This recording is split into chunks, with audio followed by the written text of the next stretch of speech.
అదే RTV app వార్తల్ని క్షణాల్లో చదివే అవకాశం ఉంటుంది. ఒక న్యూస్ పేపర్, ఒక టెలివిజన్ ఛానల్ మీ చేతుల్లో ఎప్పుడూ ఉంటాయి. 2024 సార్వత్రిక ఎన్నికల్లో రాష్ట్రంలో వైసీపీ ప్రభుత్వం ఘోర పరాజయం పాలవుతుందని ప్రముఖ రాజకీయ విశ్లేషకులు ప్రశాంత్ కిషోర్ చేసినట్టు వ్యాఖ్యలు పెద్ద దుమారాన్ని రేపాయి. 2019 ఎన్నికల్లో ఆ పార్టీ గెలుపుకు దోహదం చేసినటువంటి ఆయన ఈరోజు ఇటువంటి వ్యాఖ్యలు చేయడానికి ఉన్నటువంటి ఆంతర్యం ఏంటి అనే విషయం మనతో మాట్లాడడానికి ప్రస్తుతం మాజీ ఉప ముఖ్యమంత్రి ధర్మాన కృష్ణదాస్ ఉన్నారు. 2019లో సన్నిహితంగా ఉన్నటువంటి ఆయన ఎటువంటి డేటా చేతిలో లేకుండా 2024 ఎన్నికల్లో వైసీపీ ప్రభుత్వం ఘోరంగా పరాజయం. ఆయన వ్యాఖ్యలను ఏ విధంగా తీసుకు ప్రశాంత్ కిషోర్ ఒకప్పుడు రాజకీయ విశ్లేషకుడు, ఈనాడు రాజకీయవేత్త.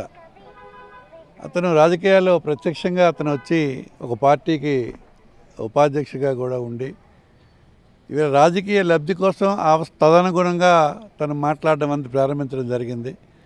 ఒకప్పుడు స్వచ్ఛతగా ఉన్నటువంటి ప్రశాంత్ కిషోర్ అవి అనేక సర్వేల్లో నిజంగా యథార్థ స్థితిని చెప్పే పరిస్థితి.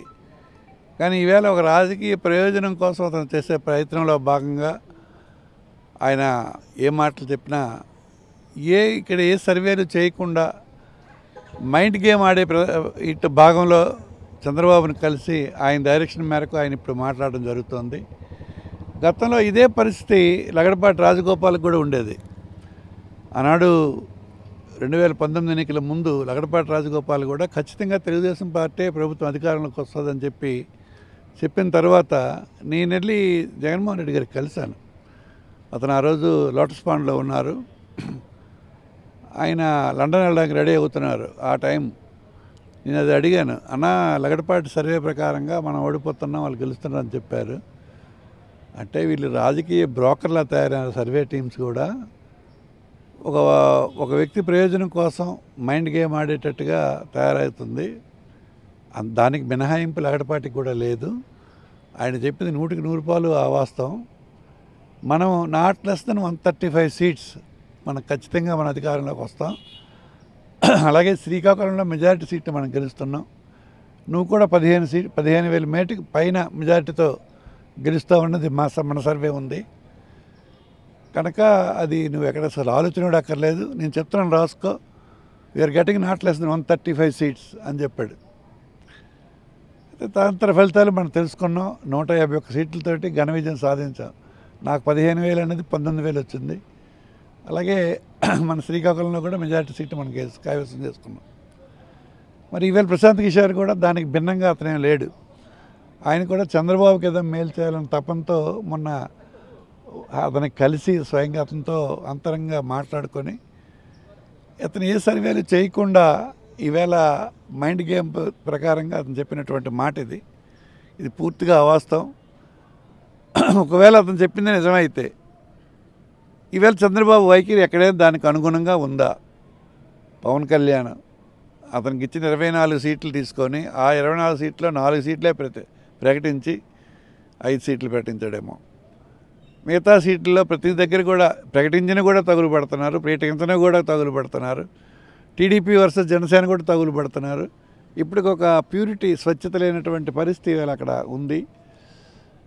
అలాగే వీరిద్దరు కలిసినా సరిపోవని చెప్పి బీజేపీతో కూడా ప్రయత్నం జరుగుతుంది, వాళ్ళని కూడా కలుపుకొని వెళ్ళాలని.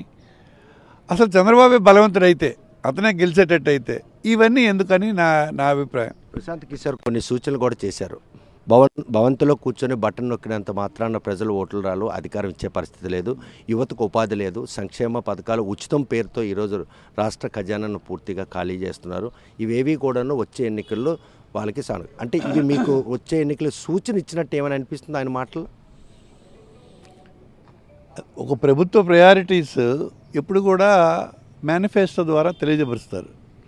గతంలో కూడా మన ప్రీతం ముఖ్యమంత్రి జగన్మోహన్ రెడ్డి గారు చేసింది ఏంటంటే పాదయాత్ర చేసి సుదీర్ఘంగా ప్రజలను కలుసుకొని లక్షలాది మంది ప్రజలను డైరెక్ట్గా కలిసి తాలూకా ఆలోచనలు తెలుసుకొని ప్రజల ఆకాంక్షలకు అనుగుణంగా పరిపాలించే నాయకుడిగా ఈవేళ ప్రజల మన్ననలు పొందినటువంటి నాయకుడు. అలాగే మేనిఫెస్టోని ఒక భగవద్గీతగా భావించి 100కి 98% పనులు పూర్తి చేసినటువంటి నాయకుడు. రేపు ఎన్నికలకు వెళ్ళినా కూడా నా మేనిఫెస్టో నేను చేశానని చెప్పి వెళ్తాను ఎన్నికలకి అని చెప్తున్నాడు ఆయన. ఆయనలో ఒక స్పష్టత ఉంది. ఆయన ఏం చేస్తాడో అది చెప్తున్నాడో, ఏది చెప్తున్నాడో అది చేస్తున్నాడు. మరి వీళ్ళంతా ఏం చేయాలని డైరెక్షన్ ఇస్తున్నారు. పాలకుడు ఆయన, ముఖ్యమంత్రిగా ఆయన ఉండి ఏం చేయాలనుకుంటున్నాడో ఆయన చెప్పాడు, ఏం చెప్పాడో అది చేశాడు, చేసి ఇప్పుడు ఎన్నికలకు వెళ్తున్నాడు.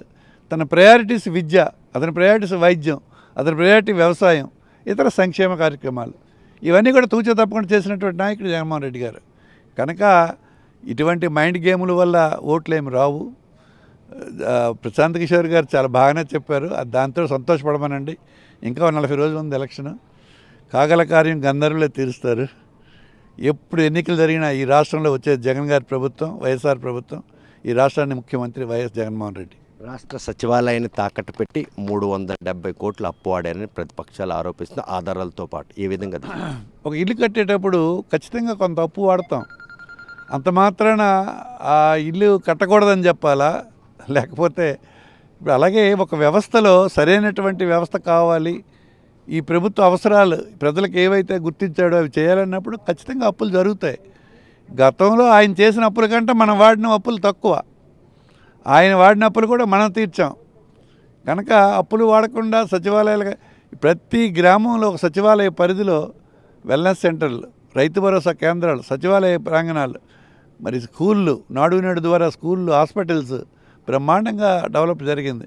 ఒకనాడు 11 మెడికల్ కాలేజీలు ఉన్నటువంటి ఆంధ్రప్రదేశ్ ఈవేళ కొత్తగా 17 మెడికల్ కాలేజ్ శాంక్షన్ తీసుకున్నటువంటి పరిస్థితి. ఇవన్నీ డబ్బు లేకుండా ఎక్కడ దొరుకుతాయి? మా ప్రాంతంలో సంతబొమ్మాలి మండలంలో మూలపేట పోర్టులో 4,500 కోట్లతో అది ప్రారంభించే పనులు శరవేగంగా జరుగుతున్నాయి.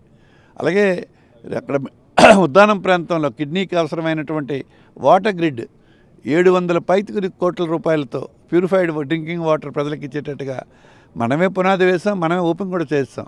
అలాగే హాస్పిటల్, కిడ్నీ వ్యాధులకు అవసరమైన హాస్పిటల్ కూడా మన ఫౌండేషన్ వేసి కంప్లీట్ చేసి ఓపెన్ చేసాం.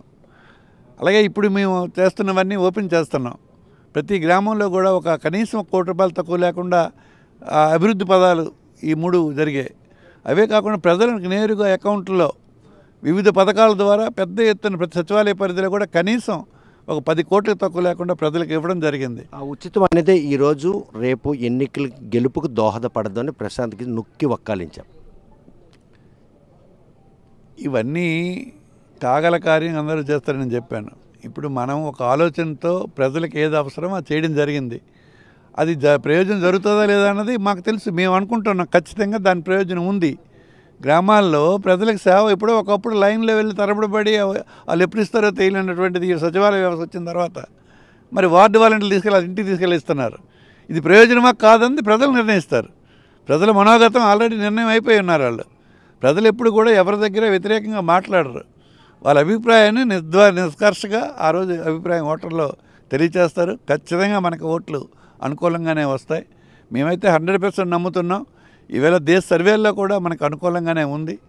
మరి ఇప్పటికీ వాళ్ళకి స్పష్టత లేనటువంటి ఏ పార్టీలు కలుస్తాయో తెలియదు, ఎవరెవరు ఎన్ని సీట్లు తెలియదు, ఎవరు ఎక్కడ పోటీ చేస్తారు. ఈ వేళకు పవన్ కళ్యాణ్ ఎక్కడ పోటీ చేస్తారో చెప్పడు. చంద్రబాబు నాయుడు ఆయన ఫోన్ చేసి అతను వయసు అయిపోయింది, నేను పోటీ చేస్తానని భువనేశ్వర్ భార్య చెప్తోంది. లోకేష్ ఎక్కడ పోటీ చేస్తారో ఆడికి తెలియదు. ఇటువంటి పరిస్థితుల్లో వాళ్ళు ఉన్నారు. మాకు వాళ్ళు విమర్శించడానికి కానీ ఈ ప్రభుత్వం రాదని చెప్పడానికి కానీ ఏ చిన్న ఆధారాలు కూడా లేవన్నది మా అభిప్రాయం. ఇది కేవలం మైండ్ గేమ్ ఆడుతున్నటువంటి ప్రశాంత్ కిషోర్ గారి మాటలు ఖచ్చితంగా మరి తప్పుగా రూపడతాయి అతి తక్కువ కాలంలోనే. చూస్తే కనుక ప్రశాంత్ కిషోర్ చేసిన వ్యాఖ్యల్లో ఎక్కడ కూడా స్పష్టత లేదు. ప్రతిపక్షాలు టీడీపీ కావచ్చు, జనసేన ఇప్పటి వరకు కూడాను అభ్యర్థుల పేర్లు ప్రకటించడానికి కూడాను వారికి అవకాశం లేని ఈ తరుణంలో కేవలం ఆ 2 పార్టీలు కలిసి ఈరోజు ప్రభుత్వంపై మైండ్ గేమ్ ఆడడానికే ప్రశాంత్ కిషోర్ ఇటువంటి వ్యాఖ్యలు చేయడం. కనీసం రాష్ట్రంలో ఎటువంటి డేటా లేకుండా ఇలాంటి ఆరోపణలు మాత్రం ప్రజలు ఓటుతో సమాధానం చెప్తారు. రేపు 2024 సార్వత్రిక ఎన్నికల్లో మాత్రం ముఖ్యమంత్రి జగన్ మరోసారి కావడం ఖాయం. అదేవిధంగా వైనాట్ 175 అన్నటువంటి ఆ నినాదం మాత్రం ఎట్టి పరిస్థితుల్లో స్పష్టమవుతుంది. కాగల కార్యాన్ని గందరులే తీరుస్తారన్న విషయాన్ని మరొకసారి పునరుద్ధరించినటువంటి విషయాలను మాత్రం ఇటువంటి మైండ్ గేమ్లు 2019 ఎన్నికల్లో కూడా లగడపాటి సర్వే ద్వారా ప్రవేశపెట్టారు. కాకపోతే అక్కడ సర్వేలకు అనూహ్యంగా 151 స్థానాన్ని రాష్ట్ర ప్రజలు ఇచ్చారు. ఈరోజు ఆ సంఖ్య దాటి ఈరోజు ఎమ్మెల్యేలు అసెంబ్లీలో అడుగు పెడతారన్న ఎటువంటి ఆసక్తి లేదని చెప్పి కృష్ణదాస్ స్పష్టం చేస్తున్నారు. వీడియో జర్నలిస్ట్ రామకృష్ణతో సత్యం, RTV శ్రీకాకుళం. మరిన్ని వీడియోస్ కోసం ఛానల్ ని సబ్స్క్రైబ్ చేయండి. లేటెస్ట్ అప్డేట్స్ కోసం వాట్సాప్ ఛానల్ ని ఫాలో చేయండి. అండ్ లింక్ డిస్క్రిప్షన్ లో ఉంది.